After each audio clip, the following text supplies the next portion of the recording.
السلام علیکم ورحمۃ اللہ وبرکاتہ۔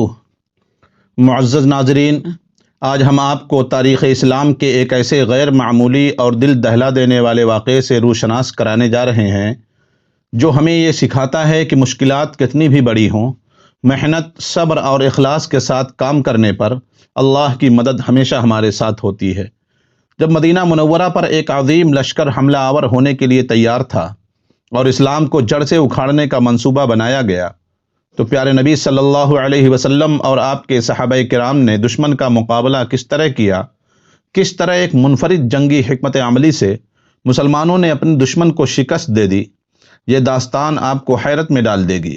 اس ویڈیو کو آخر تک دیکھیں کیونکہ اس میں ہمارے لیے بہت ساری نصیحتیں اور کامیابی کے راز پوشیدہ ہیں۔ واقعہ یہ ہے کہ کافروں کا بہت بڑا لشکر مسلمانوں کے مرکز مدینہ پر حملہ کی تیاری کر رہا تھا۔ اس لشکر میں عرب کے سبھی قبائل سے ہزاروں جنگجو شامل تھے اور تیاری بھی بھرپور تھی۔ سارے عرب کے کافروں کا منصوبہ تھا کہ اس دفعہ مسلمانوں اور اسلام کو جڑ سے اکھاڑ پھینکا جائے۔ ادھر جب نبی اکرم صلی اللہ علیہ وسلم کو کافروں کے اس منصوبے کی خبر ہوئی تو آپ نے مقابلے کے لیے صحابہ کرام رضی اللہ عنہم سے مشورہ کیا۔ آپ حضرات نے پیارے نبی صلی اللہ علیہ وسلم کے پیارے صحابی سلمان فارسی کا نام تو سنا ہی ہوگا۔ جب کافروں نے مسلمانوں کے ساتھ جنگ کرنے کے لیے مدینہ منورہ پر چڑھائی کرنے کا پروگرام بنایا تو اس وقت پیارے نبی صلی اللہ علیہ وسلم نے اپنے صحابہ سے مشورہ کیا کہ کافروں کا کس طرح مقابلہ کیا جائے۔ تو سلمان فارسی رضی اللہ عنہ نے مشورہ دیا کہ ہمیں مدینہ کے ایک طرف خندق کھود لینی چاہیے تاکہ اس طرف سے دشمن ہم تک نہ پہنچ سکے اور ہم دشمنوں کو خندق کی طرف سے دوسری طرف ہی روک کر شکست دے دیں۔ سلمان فارسی رضی اللہ عنہ کے اس مشورے کو رسول اکرم صلی اللہ علیہ وسلم نے بہت پسند کیا۔ آپ نے اپنے ساتھیوں کو مدینے کے شمال میں گہری اور لمبی خندق کھودنے کا حکم دے دیا۔ معزز سامعین، کیا آپ جانتے ہیں کہ 5544 میٹر لمبی، 100 میٹر چوڑی اور 3.25 میٹر گہری خندق کھودنے کا مشکل ترین کام کیسے مکمل ہوا؟ ہمارے پیارے نبی جناب محمد رسول اللہ صلی اللہ علیہ وسلم نے خندق کی کھدائی کے لیے کام کو اس طرح تقسیم کیا کہ آپ نے 10 آدمیوں کے گروپ بنائے اور ہر گروپ کو 40 ہاتھ خندق کھودنے کا کام سونپ دیا۔ خندق کھودنے والوں کی کل تعداد تقریباً 1000 تھی اور رسول اللہ صلی اللہ علیہ وسلم خود بھی خندق کھودنے والوں میں شریک تھے۔ کچھ لوگ کھدائی کر رہے تھے اور کچھ لوگ مٹی کو باہر نکالنے کا کام کر رہے تھے۔ صحیح بخاری کی حدیث ہے، برا ابن عازب رضی اللہ عنہ کہتے ہیں کہ میں نے رسول اللہ صلی اللہ علیہ وسلم کو دیکھا کہ آپ خندق سے مٹی ڈھو رہے تھے۔ اس وقت کھانے پینے کی چیزوں کی بہت زیادہ کمی تھی۔ سخت بھوک کی وجہ سے کئی صحابہ کرام نے اپنے پیٹ پر ایک ایک پتھر باندھ رکھا تھا۔ ابو طلحہ علی کہتے ہیں کہ ہم نے رسول اللہ صلی اللہ علیہ وسلم سے بھوک کا شکوہ کیا اور پیٹ پر ایک ایک پتھر دکھلایا تو رسول اکرم صلی اللہ علیہ وسلم نے اپنا کپڑا ہٹا کر اپنے پیٹ پر بدھے ہوئے 2 پتھر دکھلائے۔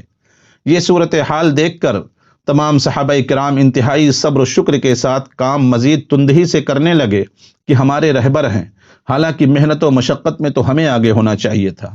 محترم ناظرین، آپ اس واقعے سے اندازہ کر سکتے ہیں کہ خندق کھودنے والے مسلمان بھوک و پیاس کے باوجود کتنی محنت اور مشقت کا کام کر رہے تھے۔ خندق کی کھدائی کے دوران اگر کوئی مشکل مرحلہ پیش آتا تو صحابہ کرام نبی اکرم صلی اللہ علیہ وسلم کو بتاتے تھے، جیسا کہ برا ابن عازب رضی اللہ عنہ بیان کرتے ہیں کہ خندق کی کھدائی کے دوران ایک سخت چٹان آ گئی جس پر کدال کا کوئی اثر نہیں ہوتا تھا، تو ہم نے رسول اکرم صلی اللہ علیہ وسلم سے اس کا ذکر کیا۔ آپ صلی اللہ علیہ وسلم تشریف لائے، کدال لی اور بسم اللہ کہہ کر ایک ضرب لگائی تو چٹان کا ایک ٹکڑا ٹوٹ گیا۔ تو آپ نے فرمایا، اللہ اکبر، مجھے ملک شام کی کنجیاں دی گئی ہیں۔ پھر آپ نے دوسری طرف ضرب لگائی تو ایک دوسرا ٹکڑا ٹوٹ گیا اور فرمایا، اللہ اکبر، مجھے یمن کی کنجیاں دی گئی ہیں۔ پیارے دوستو، ہمارے پیارے رسول اللہ صلی اللہ علیہ وسلم اور آپ کے صحابہ رضی اللہ عنہم کے دن بھر مل جل کر مسلسل محنت، صبر اور حوصلہ کے ساتھ کام کرنے کی وجہ سے خندق کھودنے کا انتہائی مشکل کام مکمل ہوا۔ جب کافروں نے مل کر مسلمانوں پر حملہ کیا تو وہ خندق عبور نہ کر سکے اور شکست کھا کر واپس لوٹ گئے۔ اس طرح اللہ تعالیٰ نے مسلمانوں کی محنت کو قبول کیا اور فتح سے نوازا۔ اس واقعے سے آپ اندازہ لگا سکتے ہیں کہ اسلام کو بچانے کے لیے نبی کریم صلی اللہ علیہ وسلم اور ان کے ساتھیوں نے کتنی قربانیاں دیں اور مشقتیں اٹھائیں، پھر یہ دین ہم تک پہنچا، ورنہ کافر ہر وقت یہی سوچتے اور چاہتے تھے اور آج تک یہی کچھ کرتے آئے ہیں کہ اسلام کو دنیا سے مکمل طور پر ختم کر دیا جائے۔ ہمیں یہ بھی دیکھنا اور سمجھنا چاہیے کہ اگر ہم بھی اپنے پیارے رسول اللہ صلی اللہ علیہ وسلم کے طریقے کے مطابق خلوص اور محنت کے ساتھ کام کریں تو اللہ تعالی ہمیں بھی کامیابی دے گا، اور اگر ہم بھی خندق کھودنے والوں کی طرح روزانہ محنت کے ساتھ مل جل کر کام کریں تو کوئی بھی ہمارے لیے مشکل نہیں ہو سکتا۔ اس دنیا میں بڑی بڑی عمارتیں، سڑکیں، پل، ٹیلی فون، بجلی اور دیگر ایسے ہی نظام اور چیزیں انسان نے آہستہ آہستہ اور مل جل کر بنائی ہیں۔ اس لیے ہمیں یہ کبھی نہیں سوچنا چاہیے کہ فلاں کام اتنا بڑا اور مشکل ہے اس لیے وہ نہیں ہو سکتا۔ ہر کام ممکن اور آسان ہے اگر اس کے لیے ہم پختہ ارادہ کر لیں اور اس کے لیے کھڑے ہو جائیں۔ یہ واقعہ ہمارے لیے اس لحاظ سے بھی نصیحت بھرا ہے کہ مشکل اور پریشانی میں کبھی اپنا کام ترک نہیں کرنا چاہیے، نہ کبھی پیچھے ہٹنا چاہیے۔ یہی کامیابی کی اصل بنیاد